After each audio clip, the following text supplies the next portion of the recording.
Good morning, YouTube. Hopefully you are all good and doing well as always. And welcome to the second episode of the Reverse Diet, where in today's episode, I'm going to show you through a full day of eating, of being in and around the office in the 9 to 5, exactly what I'm going to be eating at this moment in time within the Reverse Diet side of things. There has actually been an increase to calories and an increase to carbs. At the end of this video, I'm going to be telling you and showing you what that increase is and showing you what my new targets are on both a training day and non-training day. To start with, we'll just get straight into the food side of things. So as we go throughout the video, I'm going to show you exactly what I'm eating, but I'm also going to give you the macros and exactly what it consists of as well, so that if you really wanted to, you could literally just sort of nick these meals. Obviously, with these meals, they all work for me and they may not work for you, but I'm also going to give you the exact reasons as to why I'm having each meal and also why they work for me as well. So for the very first meal of the day, this is my pre-workout meal, and it's the exact same as it was when I was cutting down. It is just 50 grams of cream of rice, 40 grams of Perform protein powder. With cream of rice, it's one of those things that when I very first had it, I fucking hated it because I wasn't very good at making it.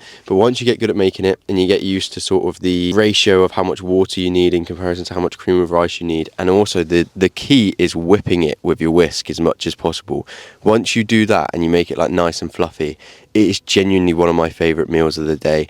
But the whole reason that I have this is because it is basically just protein and carbs, but also because it is really easy to sort of digest and it doesn't make me feel too heavy. It's perfect for me to have prior to the gym. You will sometimes find, like, especially with eating, like, it's currently 5:45. I eat that first meal at like 5:10 in the morning. And the last thing that I want to be doing when I'm training is feeling really, really full and like uncomfortable. That is the first meal of the day done and dusted. And now I need to go and train push. The push session is all done and dusted and I'm now looking a little bit more presentable. I realised I may as well box off some steps whilst talking to you because I got 10k to do as per usual. But as I say, the session was solid. Now that I'm 3 weeks into reversing, I'm in a position that I'm trying to push intensity and load a little bit more, which meant that today was the first time that I've done the 30s in a long time on incline bench press. So I was happy with that, but you're not here for training, you're here for a full day of eating. So my next meal is going to be my protein overnight oats. So I'll show you what they look like on the screen. But this is pretty much my go-to post-workout meal, because I can take it to the office and I can just whack it in the fridge. It consists of a good amount of protein, a good amount of carbohydrates, and also some fats as well. Because as mentioned, the main aim of the game with this is to sort of try and help me feel as full as possible for as long as possible. However, with food being higher now and being less hungry overall, it's not quite as essential as it was before, but also like the oats are a little bit more fibrous, so that helps you to feel fuller for longer. If you've seen my previous videos whilst I was cutting, these meals at this moment in time are still the exact same as they were at the end of my cut, just because I know that these work for me and I also enjoy them as well. Good evening. I have commuted home and it is currently 5:15 and I'm going to show you a bit of an overlay of what I've been eating whilst being in the office today. So I have had my first meal after my overnight oats and sort of my post-workout meal was then really just a snack. So it was, I think it was 75 grams of blueberries with a squares bar. Now the blueberries have a specific purpose because these are one of the best things that you can possibly have for basically helping with like recovery and decreasing inflammation within the body. The squares bars are just there because I love them, and they're both sources of carbohydrates. Then went and had 3 rice cakes and another squares bar, again for more carbohydrates. The rice cakes are mainly because they're really low in fat. The squares bars are literally just because I love squares bars, and if I can fit them into my macros, I'm going to. And then from there, my sort of lunch and like the main meal that I've had whilst in the office really was a big old thing of Tupperware with a thing golden vegetable rice, veg, and then the go-to chicken mince as well. So 250 grams of chicken mince, 1 bag of rice, and then also a decent amount of veg as well.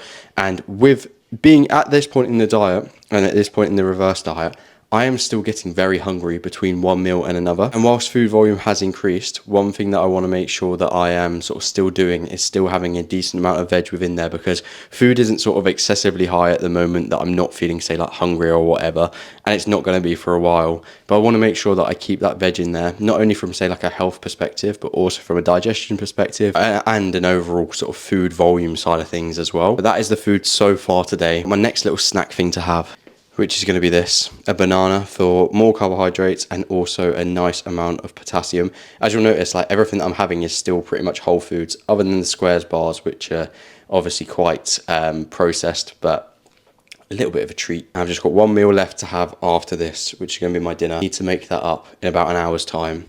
and I'll speak you through that along with all my calories. I have just had my last meal of the day. So I had another bag of golden vegetable rice because it's just nice and easy. Some peppers, red onion, a little bit of garlic, and then some peri sauce chicken. It was 200 grams of chicken as well. No Erin today because she's currently flying back from Bangkok, so no one is going to be smelling my oniony and garlicky breath. With this last meal, as with pretty much every sort of main meal that I have, it's a good amount of protein with some form of carbohydrates, some form of veg as well. And then there's also some fats in there as well.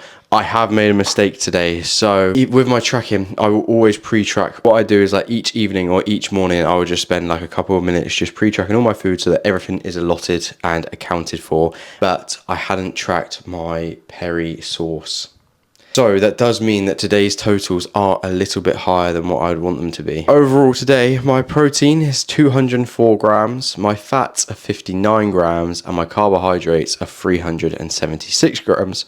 Excuse me, grams. So my calories are 2,806 over the course of today. Now my actual targets are 205 grams of protein, 50 grams of fat, and 375 grams of carbs. So I'm very close with the carbs and with the protein, but unfortunately through missing tracking that source and the source basically just being like fat really, I've gone over on my fat side of things, so I'm not happy about that. That also highlights one of the changes from last week as well. So last week my carb target, every other target was the same in terms of my protein and my fats, but I've gone for 375 grams worth of carbs this week. I think last week off the top of my head was 325 grams of carbs each day. Actually looking at it, it was 310 grams of carbs each day. So it's an increase in 65 grams of carbohydrates on a training day. And there's also been an increase in 50 grams of carbohydrates on a non-training day. That is the only real change that I've made. So just increasing the carbohydrates from last week to this week, because last week, even though I ate more, my body weight dropped off. This week, through eating more, but also through training significantly harder as well, I have seen my body weight increase, but I think that that's due to overall digestion changes, overall increases in food volume, and then also a little bit more water retention in there as well. Because like obviously inevitably when you're having more food, all of these sort of things are going to make a bit of an impact towards your weight. But that is the current position and also what a full day of eating is sort of looking like at this moment in time. Days, as I say, are a little bit less carbohydrates than non-training days. I also have a little bit less protein and a little bit more fat on those days. But maybe I'll do a full day of eating on a rest day in future. Thank you very much for watching as always. If you've got any questions or anything like that, leave them in the comments. And if you want to see not only how I continue to progress through this reverse diet and exactly what I do, but also what I'm doing when I'm going into my gaining phase and actively trying to gain muscle, make sure you subscribe to see that, as I'll be posting videos on it in future.